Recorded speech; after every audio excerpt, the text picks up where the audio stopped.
Nagkaloob ng community outreach ang mga tauhan ng Regional Police Community Affairs and Development Group Cordillera sa mga residente ng Gayase, Wangal at Trinidad, Benguet noong ika-16 ng Nobyembre taong kasalukuyan.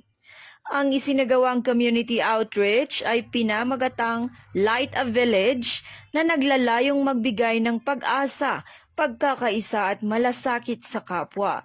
Isang mensahe ng liwanag at pagmamahal ngayong Kapaskuhan na inisponsor ni Miss Venus Yap, ang presidente ng LSCMM Foundation Incorporated.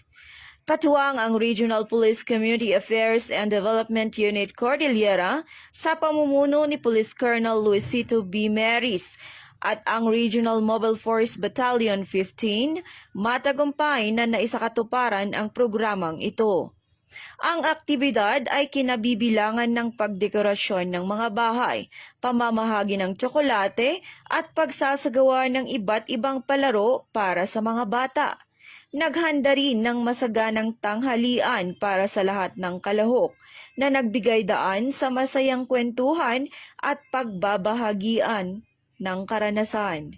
Lubos ang pasasalamat ng mga residente dahil ito ang kauna-unahang pagkakataon na may isinagawang outreach program sa kanilang barangay.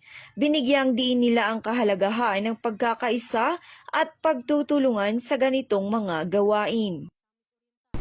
Mula dito sa rehiyon ng Cordillera, ako ang inyong PNN correspondent, Patrolwoman Jezebel Moyaw, alagad ng batas, tagataguyod ng Balitang Pulis.